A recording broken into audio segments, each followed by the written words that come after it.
Alright, what's up ladies and gentlemen? Welcome to the 2015 Ninja 300, and today I'm going to be talking about some of the experiences I've had living with it for the past 6 months, doing about 6,000 kilometers with it, and just generally telling you what I think about it. Alright, let's go!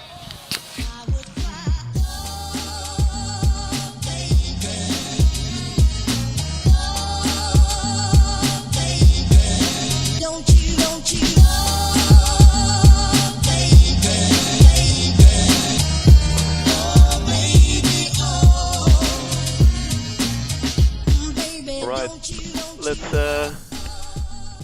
do this shit. So like I said, today I'm gonna be chatting to you guys about my past experience living with the Ninja 300, the 2015 Ninja 300 anniversary edition, if you guys can see that. So yeah, like I said, I've had it for about 4, 5, 6 months or something, I'm not exactly sure.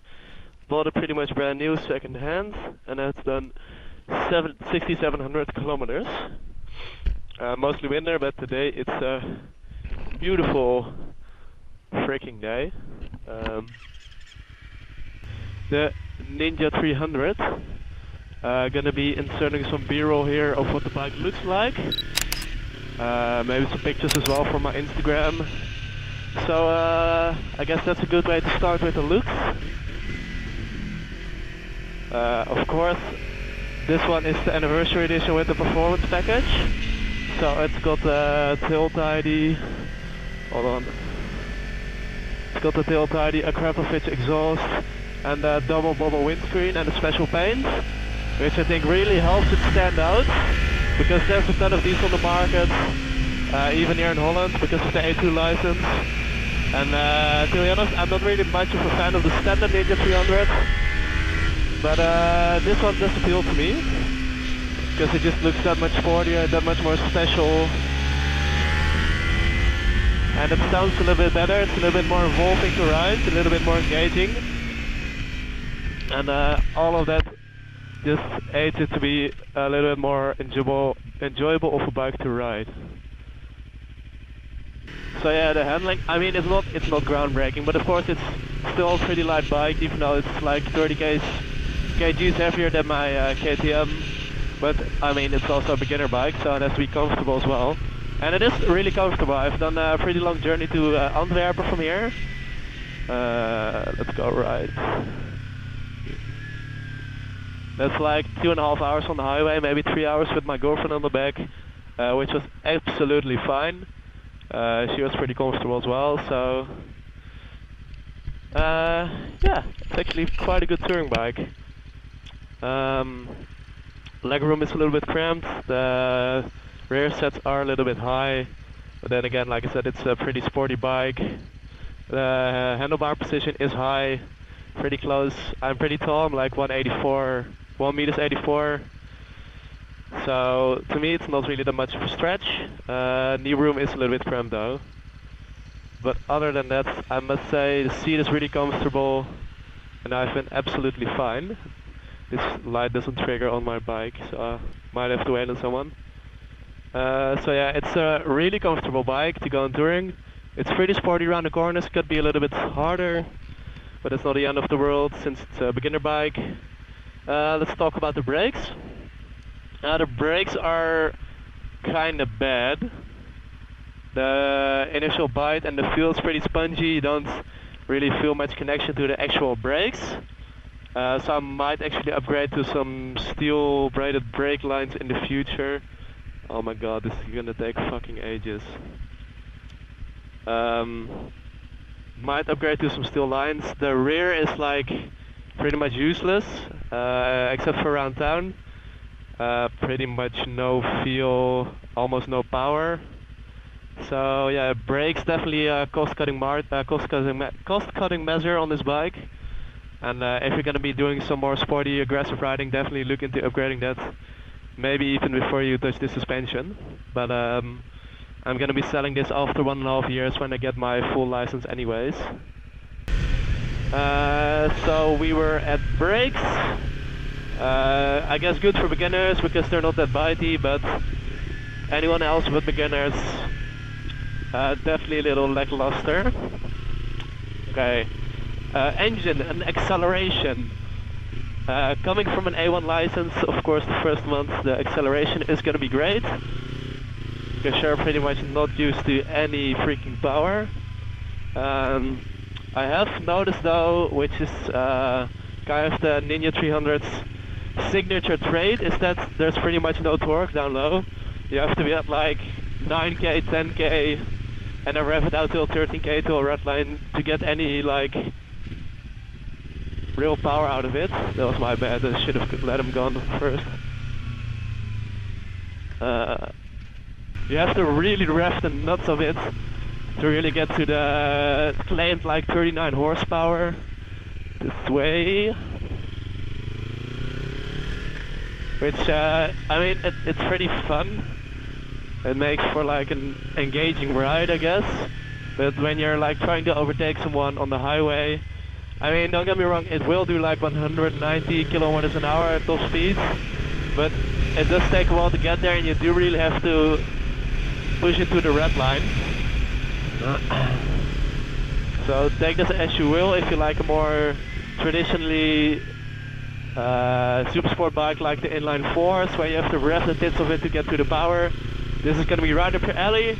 You want something more easy on the street, maybe look at the Duke 390, because that has a little bit more torque and it's just going to be more pleasant to like put around down with. But I mean, I still do 0 to 60 in like 5-6 seconds, which is about as fast as the Duke. I have a higher top speed, so it's all just a trade-off. I'm still recording. So yeah, I mean, like I said before, the engine does sound pretty good if you got the Acropovic exhaust on it.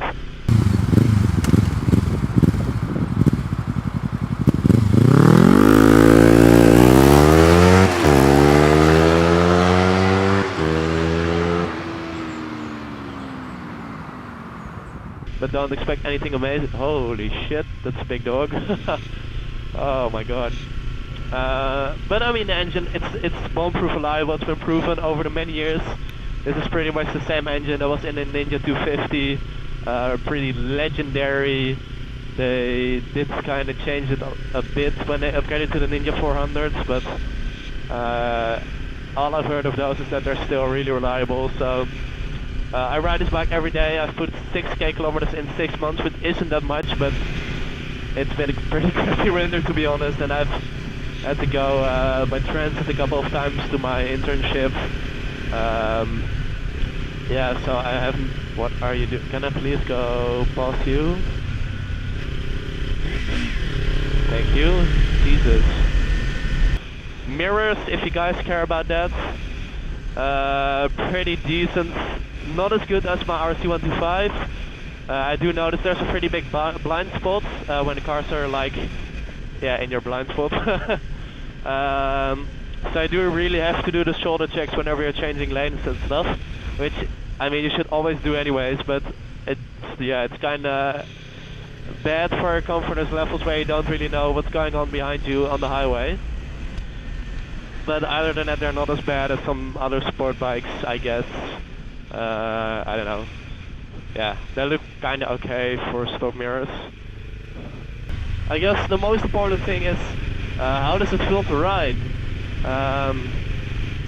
Like, I guess any of the major Kawasaki or Japanese sport bikes, to me at least, it doesn't really invoke that much emotion. The KTM didn't either because it's a 4-star 125 with 15 horsepower, so what can you do? This you might expect a little more. I've ridden NC700X for my bike test, the lessons and stuff, which yeah was pretty much just as bad. This bike is kind of soulless as well, and I wouldn't describe this as soulless because I've got the Acro exhaust on it, but I can imagine people with the standard exhaust are just gonna get bored of it really quickly because it just doesn't really excite them much, I guess. And it's really competent, it's really reliable, it does everything you want a bike like this to do, especially if you're still a beginner. But to someone like me, I've been riding for 2 years, 2.5 years, and I don't know, I guess I'm just kind of looking for something more. So yeah, all in all, Ninja 300, reliable, haven't had a single problem, good for cruising, does everything you want it to as a beginner. If you're a little bit more experienced rider, might be looking for something more, which I guess is the expected outcome when you're reviewing a Ninja 300. But yeah, I just like to share my opinion anyway. Looks wise, definitely try and get one with the accessories, the performance package, or at least an exhaust, or the stickers. I guess the stickers already make it kind of a big difference to make it just a little bit less dull. And if this is your if this is your first bike, you're probably gonna love it. You're gonna have many great miles, and I've had many great miles. Just my problem lies with the licensing system in Europe, I guess. So that's pretty much it. Thank you guys for watching again. Hope you enjoyed the video. Leave a like, leave a comment, subscribe and all that good stuff. Might leave you with some good footage of me ripping it through some bends and stuff, because those are coming up as well. And I will see you guys next time. Ciao.